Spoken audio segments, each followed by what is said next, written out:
Hello and welcome to the Westcity Church podcast. If you'd like to get to know us more, find us at westcitychurch.com.au. We really hope that you're encouraged by today's message.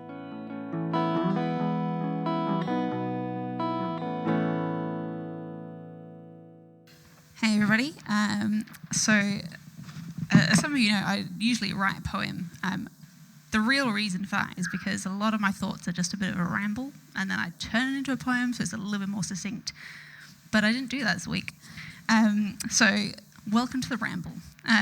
We will be taking communion towards the end of the service, so this is just a bit of a prelude to the rest of the service, and then we'll do that bit later on. But anyway, here's some thoughts for this week. Sometimes I wonder about the parts of the Bible that aren't really written in there. So maybe they didn't have the words for them that we do now, or maybe because they didn't think some things were worth mentioning. Like, did doubting Thomas just have really bad anxiety, or was he the butt of all the jokes and maybe thought that Jesus coming back was a bit of an April Fool's? Also, how on earth did the disciples survive? Like, how do they walk through all the places they went and support themselves, like eat food, wash their clothes, like do anything? Do they literally just live off the food that's like growing on the trees? You know, like when you walk down, you just like steal someone's lemons as you go past. Like, is it like that? Do they have to buy things? Do they have to earn money? Like, I don't really understand a lot of the ins and outs of the nuance of life for them.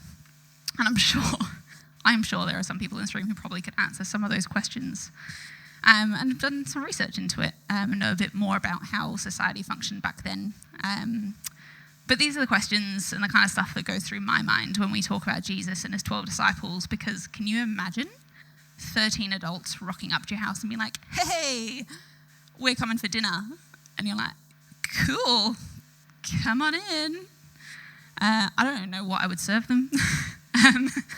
Anyway, a lot of the pictures that we see, like when people draw pictures of the Bible and the people in it, it's just their imagination. Like, we don't actually know that that's what they looked like, right? So, you know, what if there was, maybe one of the disciples was a little bit bigger and he was a bit self-conscious about it? But we never knew because nobody ever said anything because it wasn't and isn't important. How many things do we see or do in our life that we don't write about, that we don't talk about, and that we don't let other people in about? I wonder about these things a lot. I once dreamed of a world where everyone had I guess it was a little bit like The Sims, where you had like the things on top of your head, and it had like your life bar or whatever it was, and you could have like, oh hey, I'm going through chemo, like, so if you got germs, like, go away. Having little things like that on all the people walking around. I feel like that would be kind of cool, but it would also be nice to, have the ability to turn it off in case you didn't want people to know some things. But sometimes I look around a room like this and I wonder about all the hidden things, the things that we keep to ourselves. Sometimes for the right reasons and sometimes for the wrong reasons. And I wonder how many people need help that aren't asking for it, or think that somebody else needs it more than they do, and they suffer in silence. Something I suffer in relative silence about is my rent inspections. I hate them. Our house is ADHD plus 2 children. It is chaos, and bringing it back into order takes so much effort, and it's every 3 months. So I opened up about this to a couple of friends, and they have offered to come over and help out with getting my house sorted and back into a clean, tidy manner in time for rent inspection. And the best part is they love it. So big shout out to Grace and Marta. Thank you for coming around and doing that. Legends. My house was actually clean for like a whole 24 hours. So I'm really glad you could get your fix on cleaning, and I got assistance with the rent inspection cleanup. So today, at this communion table, I pray that we feel like we're able to open up to somebody. It doesn't have to be someone here, but I feel like community is built on love and trust, and people do just genuinely want to help. And maybe there's somebody who's more able to help you than you realize because they also haven't been open about something, and maybe we could live more like the people in Acts who made sure that nobody was left needing anything because we're picking up each other up and filling the gaps with our own gifts and our talents and our finances and whatever else is required. So let's have a think about that when we come to the table later on. Cool. Good morning, church. If I haven't met you before, my name's Kathleen, and I like to use the whiteboard when I speak. And you have come nearly at the end of a sermon series that we've been walking through, and it's called the Life of Liturgy. And liturgy is one of those religious sounding words, and it means it's a fancy word that basically means the routines and rhythms and rituals of a religious community when they gather together. So basically, the stuff that we do on Sunday. Why do we, when we get together, why do we take communion, take the offering, preach the sermon, sing the songs, all of those things? And we got together as a group and thought about what were we really trying to explain? What do we really want to leave you with? We've got a lot of people who've come to the church in the last few years and are just, getting a sense of how Westcity do things. And a lot of what Westcity does is very similar to any other church, but we might have a bit of a Westcity flavour with some of those things. And we agreed that the reason we do these things is to be formed and shaped and to grow into a particular type of people. And the Bible speaks of two spaces, of heaven and earth. And heaven, I'm going to represent God with a crown because I don't know what he looks like. And I'm going to represent earth with a human because we know what we look like. And we live in our everyday space and we are embodied people. We're physical people. We live in this world. We need to go to work and buy food and eat and drink to survive and all of those things. But we're conscious of this bigger space, of something beyond us. Even those who don't believe in God, they know in their hearts there's something in them that longs for this heaven space. And for all of us, there are these moments where heaven and earth overlap. And you might have your private places and practices that draw you into that heaven and earth space. So for you, it might be as you watch a sunset at the beach, or as you walk around the lake in the morning as the sun rises, or maybe when you pray, maybe when you do more spiritual sounding things, but there will be places where you've drawn close and you've had that sense of heaven and earth touching. But there's something special that comes about when we set aside time each week together as a community and we practice these rituals and habits. And the hope is, because there's nothing magical about it, it's not necessarily going to transform us, but the hope is that by practicing these things again and again, they start to shape us, they start to form us into these people who are partners with God, who create that heaven and earth space, who can hold that space open and take it out into the world with us. And so we've worked through a few different topics. We started with Tara talking about giving. And we don't just give to pay the bills or out of some obligation or a user pay service. We give because giving forms us into people of generosity. Because giving forces us to open our hands and let go of the possessions that we cling so tightly to and release them and recognise where they come from and allow us to participate in feeding the hungry and clothing the naked and being part of the go of Christ. And then Trav took us through an amazing journey about music, and we didn't just listen to a conversation about music, we experienced it through music as well, because we don't just come and sing to make God happy because he requires our singing or something like that.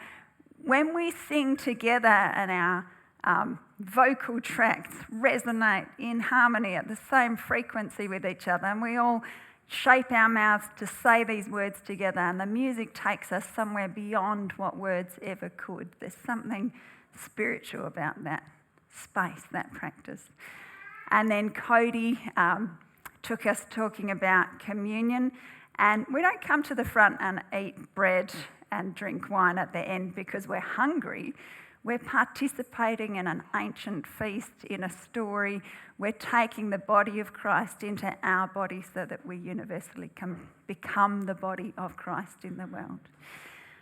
And last week we talked about baptism, which is not just a bath to clean yourself, it's a beginning of a being process, of a becoming process together. And this week I have a little tiny topic about the Word. And when we come together, we gather around this Word, the Bible, and directly and indirectly, sometimes we talk about the Bible, sometimes we actually open it and read from it, but we want to be shaped by this book. So I want to talk about this book today and what it is, and maybe a little bit about what it isn't. So I want to talk first about the assumptions that you and I might bring to this book as we think about what is this book. Most people who've never read it, but even a lot of the people who have read it, have an assumption that this is a rule book, that the purpose of this book is a bunch of do's and don'ts, and if you pass all the rules, if you keep the rules, you're a good person, and if you break the rules, you're a bad person. And sure enough, as you read it and begin to read, and as you read the first 5 books, you do find a lot of rules. In fact, you'll find 613 rules in the first 5 books alone. And if you try and keep them, you are going to tie yourself in knots even trying. But you're going to quickly find some of them are actually not aimed at you. In fact, none of them are aimed at you. They weren't written to you. It was written for you, but not to you. And unless you're an ancient Israelite in the desert making a covenant relationship with God, those rules are not things that bind you. Doesn't mean there's nothing for us to gain from them. There's great wisdom in meditating on them. But if you try and keep those rules, you will actually violate a lot of rules that we have today in modern standards. So don't do it, please. So as a Christian, you might go, oh, okay, but that's part of the Old Testament and it's there in the name. It's old. It's no longer valid. We're not interested in that part. What about the New Testament, the last quarter of the Bible? There's heaps of rules in there. And sure enough, as you go to the New Testament, there do seem to be all these statements that seem like rules, particularly in Paul's letters. But if you stop and think, this is written correspondence from one person to specific communities in specific cultural and historical contexts that were going through specific crises, and he's giving advice for how to live and how to deal with that particular crisis. These are not rules that we then take and transpose to 2026 and abide by them. Some of them would translate very well, but other things, if we're not sensitive to what we're reading, and if we try and apply these things as rules rather than wisdom, again, we're going to be tying ourselves in knots and maybe reading the Bible badly. So I think we can actually rule out that this is a book of rules, because that's not an appropriate way to read it. What about an answer book? A lot of people approach this as if it's an answer book for life's questions. And sure enough, I think we're getting closer to it, because this book has a lot of the answers to the big questions in life. And this book has given me lots of answers directly. Sometimes I'll open the pages and something actually speaks directly to me and gives me an answer. Other times it's indirectly. Somebody might preach a sermon, or somebody who's soaked in the wisdom of this word might give me that life advice, and it may answer my need.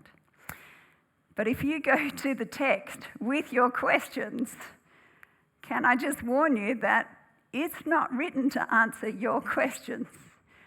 The authors of this book were asking questions. So you need to approach it with a mindset where you're interested in their questions, not expecting it to answer your questions. It's not written to us, it's written for us. So if you open the first few pages of the Bible and look at the creation stories, and you ask the very modern question, how old is the earth? And what are the material origins? And how did it come about? And at first read, it will look like the Bible is answering your question as a science textbook. But the original authors would have been so confused by your questions, they genuinely would not have even understood what the question was. Their cosmology, their understanding of the universe was so vastly different from ours as ancients, they wouldn't even have known why we were asking those questions in the first place. And they would have been so disappointed that their beautifully written text that serves this incredibly important function in setting you up for the rest of the Bible story, that in your modern questions, you missed the entire point of that incredible, powerful piece of literature, that piece of writing. So it may be an answer book, but it's not an answer to your questions, I'm afraid. So then a lot of people will think it's a theology textbook. And now we're getting closer to it because theology is the study of God, and this book does reveal God to us. But again, as modern people, when we talk theology, we're saying, can I examine God? Can I analyse God? Can I put him under a microscope and explain God? Can I quantify him and qualify him and describe him? And the answer that God speaks very clearly in the book of Job is, ha ha, no, you cannot. Nice go for even trying. And you will see God revealed in this book, but he's revealed in his actions, he's revealed in his words, he's revealed in pictures, and the pictures sometimes are at odds with each other. And they can be wildly different pictures of this God, and yet somehow they're working together to reveal this God to us. So be aware of the assumptions that you bring to this book. So if it's not a rules book or an answers book or a theology textbook, what is it? And how are we supposed to come to it? And how is it supposed to shape and form us as people? Well, I want to actually look at two images from the Bible that have traditionally been used to talk about the Bible and its function and the way that we interact with it. So, in order to understand the Bible, we're going to actually look in the Bible today.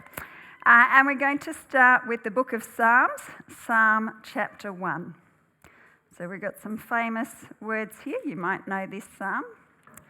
So, and it starts like this. Blessed is the one whose delight is in the law of the Lord. I'm going to stop right there. That might be a revelation to some of you.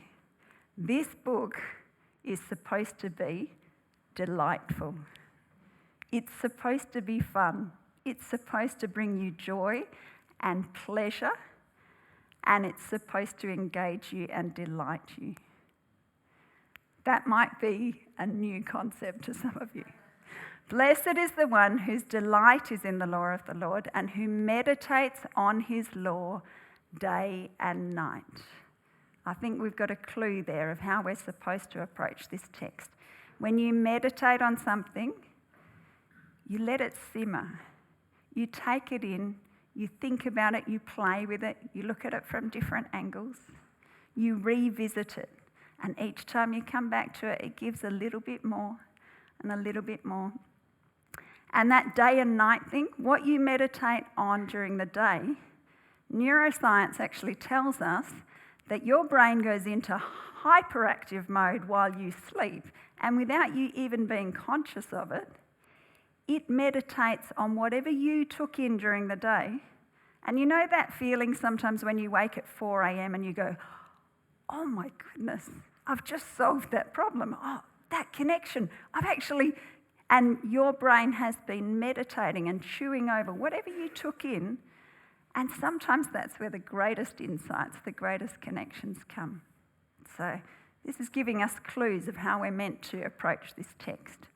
So if we take it in by delighting on it and meditating on it day and night, what's that going to do? How's that going to form us? Well, that person is like a tree planted by streams of water, which yields its fruit in season and whose leaf does not wither. Whatever they do prospers. So what do we know about trees? Well, trees start with little tiny seeds, so small you can hardly see it. And then it's buried in the ground where you can't even observe what's happening.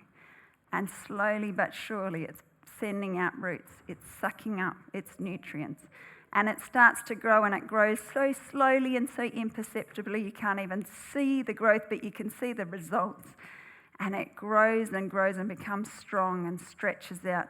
And in a way, a tree, it struck me as I was meditating on this, a tree is a living being that is both earth and heaven in a way. There's part of it that you can't see that's rooted and grounded and in the soil, and then its arms, its branches are stretching up towards heaven.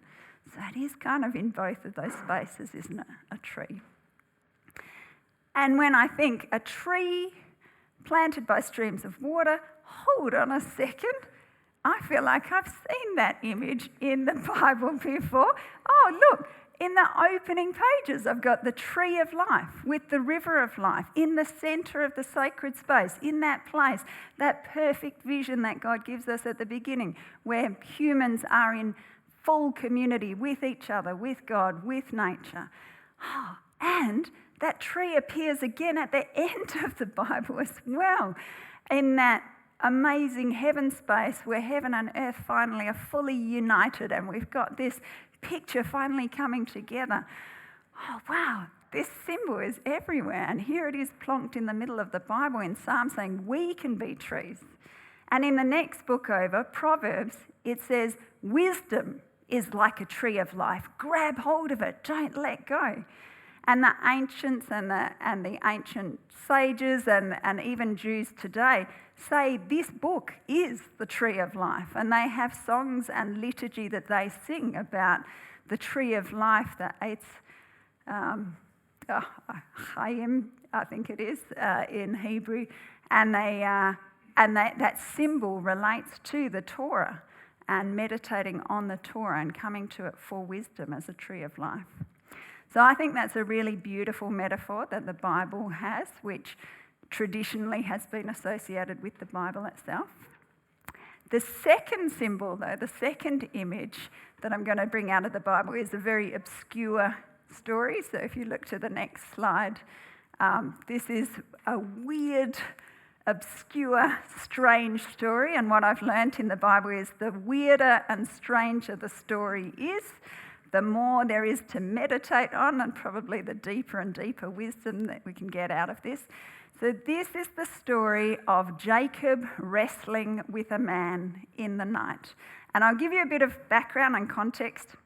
The first 3/4 of your Bible, what we call the Old Testament, is basically a genealogy. It's a family history following one family and their relationship to God. And that family become a nation called Israel, and they can trace themselves right back to this forefather called Israel, although his name was originally Jacob. And traditionally, in most cultures, if you're going to tell a story about your forefather, you usually tell it in ways of what a noble, heroic, wonderful, incredible person this was. But this is really messy. This guy Jacob, before he's even born, he is wrestling with his own twin brother in his mother's womb. As he is born, he comes out snatching and grabbing for the heel of his brother, trying to get the wealth and power and blessing that comes with being the firstborn. Even though Jacob, from before his birth, is blessed and his mother is reassured that he is going to be chosen and blessed by God, his whole life he is grasping and grabbing for what is not his, and he becomes a liar and a cheat and a manipulator. He steals from his brother his birthright, his blessing, and he's a coward because when his brother wants to kill him, he runs off to his uncle, then proceeds to lie and cheat and manipulate and steal from his uncle. When his uncle gets angry, he's a coward and runs away with everything that he owns. And this is the point in the story that we come to. So he's about to face his brother again, and he gets a report. Your brother is waiting for you with 400 men. Last time he saw him, he wanted to kill him. And being true to character, Jacob decides, okay, I've got a plan. I'm going to separate my household in half.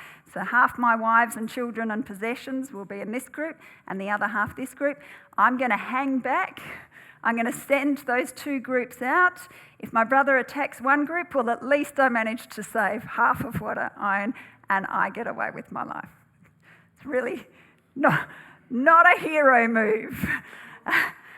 And that's when we come to this passage in Genesis 32.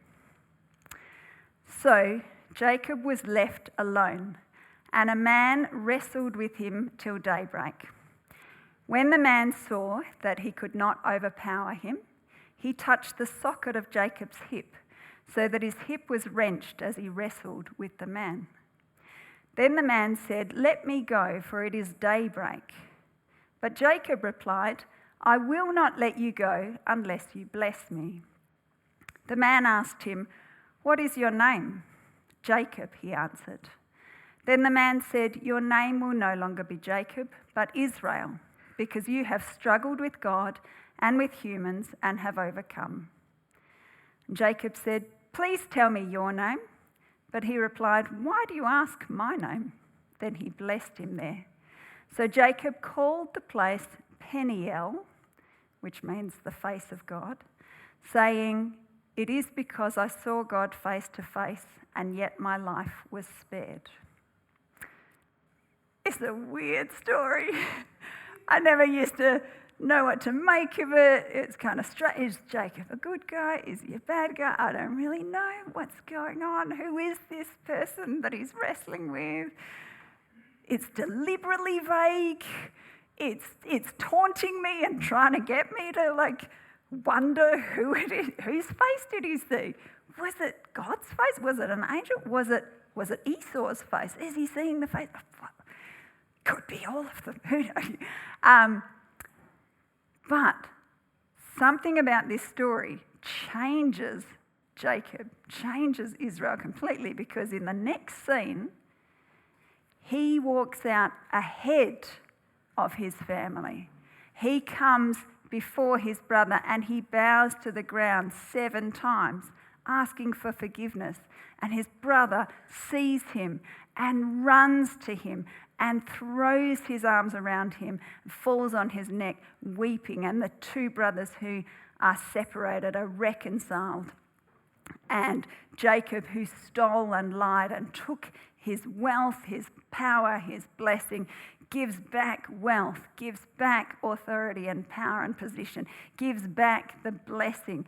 And he's changed. His character is fully changed. And from then on, sometimes he's called Jacob because he's still got a bit of that still in him. Sometimes he's called Israel. But it becomes the identity of this whole group, the ones who wrestle with God. And I had never seen any connection between that and the scriptures, but for a lot of Jewish rabbis, even today, and a lot of Christian scholars, this concept of wrestling with a man in the night sums up how we're supposed to approach scriptures. That this book doesn't give away its secrets very easily. You need to actually wrestle with it. You need to fight with it. It's not as simple as you would like it to be. But hold on until daybreak. Hold on and demand a blessing and look God in the face. But it does come with a warning, because if you wrestle with this text, it may punch you in the groin and leave you with a limp. It may actually take away. Sometimes I miss the old me that had so much certainty about the Bible, and it was all very simple. But I'd rather walk with a limp and have wrestled with it than to still be that person as well. So it shapes us and forms us, but we have to wrestle with it. So now I want you guys to wrestle with a really profound and deep theological question that people have been asking for thousands of years. And it is, what is the nature of this text? Where did it come from? Who wrote it? Was it God who wrote it? Or was it humans who wrote the text? And the answer you give matters greatly because it really shapes how you see not just this book, but yourself and each other and the whole world. And I come from a church background where I was taught very strongly, God wrote the Bible. And verses were quoted, all scripture is God-breathed and useful, la-di-da-di-da. And I can't remember the words, I don't want to try. But I was taught that the Bible was transmitted to us through humans, but the humans were completely secondary. Every word in this text comes directly from God. And I'm not even quite sure what I imagined. I think I thought of Moses sitting in his tent, and it was like the Spirit just came upon him. And yes, he was an ordinary human being, but somehow he was supernaturally empowered by the Spirit. And it was like his hand just wrote on its own. And every now and then he must have looked and gone, wow, how did I even come up with this? This is incredible. And the prophets must have, God must have visited them and spoken to them in an auditory voice or in a vision or something and shown them things, and they must have gone, wow, this isn't even going to happen for 600 years. I don't even know where I got this knowledge from. And somehow it was supernaturally given to them, and the humans only played a tiny role in the transmission. I'm going to tell you something. I'm not quite in the same space that I was here, but I am so, so grateful for the church tradition that I grew up in and the stories that I heard about the Bible and the way it was taught to me and the way it was held. I'm looking at John Lee here. His mum, June Lee, who comes sometimes, she was my Sunday school teacher. And there were people who just loved and cherished the Bible and saw it nearly as magical.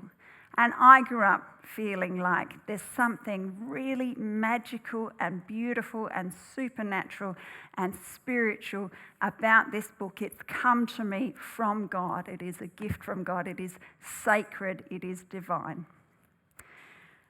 And if I go through a deconstruction process, I kind of hate that word, because when you deconstruct, you leave your old beliefs in rubble. You pull them apart into their separate bricks and you leave a mess in ruins. And so I'm glad I haven't lost this, because this is beautiful, this is magic. But in the past 10 years or so, I've been coming to really embrace the messiness and the beauty of the human origins of this text. And it is messy. I had to wrestle with the fact that maybe the first 5 books of the Bible were not all written by Moses. And we don't even know which bits were. And they were written at different times. So Deuteronomy was probably written well before the rest of those books. And books were written at different times by different people with different agendas.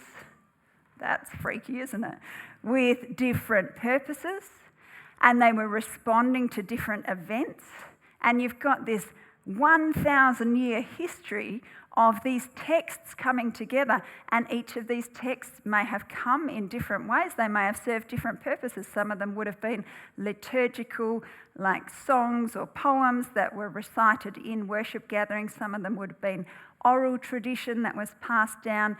Some of them would have come from different sources, and at various times, this would have shocked younger me, there were editors who put things together in different forms than they had been previously. So it hasn't come to us in a simple, golden tablets from the sky, and then all of a sudden there it is exactly as we have it today. There was a process. And one of the lovely things is the Bible's not ashamed of that process. It doesn't try and hide it. It's not like a lot of other religious texts where the claim is this, I just uncovered this from the ground and it was already there on golden tablets. And the Bible actually has the fingerprints of its human history and its human origins all throughout. And so it does make this extraordinary claim that it is divine, but it doesn't at all hide how deeply human it is. So here is my theological question for you all. Was the Bible written by God or by humans or both? And if you said both, then you have actually understood a really important doctrine, which is the Bible is divine, but we also acknowledge that it is human. And if you get your head around that, and this is going to cause you to meditate and to wrestle, because this is actually something that will blow your mind if you really try and sit with it. I still don't know that I have my head fully around what it means, but it's there from the beginning of the Bible. There's this beautiful image where God forms a human out of dust, out of the earth, and then he breathes into its nostrils, and the man becomes a living being, divine and earthly together. And God gives that human being authority and a job right from the beginning. Worship words to keep and take care of the garden, and then gets the first job that he gets the human to do after that is name the animals, which is a very royal, divine thing to do. And so straight away he's in partnership with these humans. And a strange thing happens in the Bible. The Bible talks constantly about God acting in the world and God speaking. And yet, if you actually look at the stories, it's nearly always humans who are enacting and speaking these actions and words of God. Nearly always. There's a very few times where it's genuinely no human involved, had to be God. Very few times. It's nearly always God participating with humans. And then comes, and we call this concept that this is both God and humans together, we call this inspiration. This is the inspired word of God. It comes to us through humans, but it is God speaking through those humans. Still wrapping my head around that. But the most beautiful picture in the Bible is when God is fully revealed in Jesus, which again is fully God and fully human. In fact, the Bible makes the claim that Jesus shows us most truly what it is to be fully human, more than any other human in the entire story so far. And that is who we follow. We don't worship the Bible. We don't worship theology or doctrine about the Bible. We worship this man, Jesus, who showed us what it means to be fully divine and fully human. And so you've got the magic of that God aspect, and you've got the messiness of that human voice and the multi-voiced nature, and you've got that progressive revelation through the Bible as well, that in the Old Testament, God's not quite fully revealed, but finally in Jesus, he's fully revealed, and we realise that God looks like Jesus. He has always looked like Jesus. We didn't always know it, but now we do. I'm quoting Brian Zahn there. So how does this relate to Westcity and how we approach the Bible? Well, a few things. The Bible has multiple voices, and so written by different people at different times, different perspectives, sometimes wildly different pictures of God. And if you've been coming to Westcity for any length of time, even just a few weeks, you'll notice that we don't have the same person on the stage every week. And that's quite different from a lot of churches. Most churches will have a senior teaching pastor who sets the agenda for everyone else, who teaches through all the sermons, and that gives them full control of what's spoken from the front. And maybe there might be some secondary teachers as well, or some guest speakers, but pretty much that one person has control of the narrative. We don't do that at Westcity. And I want to do a shout out to my good friend Phil Stevenson, who was the senior pastor here for many years, because Phil has this beautiful nature and this beautiful heart and this ability to empower and encourage other people. And he has always, from the beginning, encouraged a multi-voiced approach where there is more than one teaching pastor. And for a church as small as we are, it's pretty incredible because we have a teaching team of like 8 or 9 people who are high quality, and we get to share the load, and that actually frees us up so much, because if you've ever preached a sermon, you actually need to wrestle with that text. You need time, and that senior pastor who has to just pull that rabbit out of the hat week after week after week, they get burnt out so quickly, whereas we have this great privilege here where if I'm given a sermon topic, I've got weeks, even months, to kind of let it simmer and think about it, and it gives me great joy and pleasure. And by the time I get up here, you guys are my captive audience, and you have to listen to everything that's gone through my head for the last 2 months. But that makes it really light work as well. So that's something that's really special here. But it does bring a certain messiness and a certain risk as well. We're very multi-voiced to the point where, we'll get anybody up here to share the communion talk, and, we're going to take a risk on you because we trust this congregation to sit with. It doesn't matter what's spoken up the front. Maybe somebody will say something theologically off the chart, and we might go, ooh, but you guys can wrestle with it. You can meditate on it. We can wrestle together with theology. We're not going to understand it unless we do some of that robust wrestling. So that messiness is actually, it feels like the Bible is encouraging and modelling that for us. And then there's the meditation as well. We try to have some routines and rituals throughout the year where we come back. You'll notice if you come year after year, we do the Sermon on the Mount again and again. Because if you read the Sermon on the Mount at age 15, you can still be reading that at age 50, and you can still be getting fresh insights from it, because the deeper you go, the more often you come to it. There's so much to be gotten from the text. And if you come out to the kids' church, you'll see we've got a certain magic and messiness there as well. We have a practice called godly play, where we have a yearly rhythm of going through the core stories of the Bible. And we've got a whole bunch of the youth who've probably heard most of those stories over the years. And we don't just say the story, we actually act it out with little wooden figures. And so the kids get to observe it and notice it. And then we open it up for a time of wonder, where we ask them, what do you see in this? Where do you fit in this story? What's your favourite bit? What do you think is the most important part? And we invite that risk, that messiness.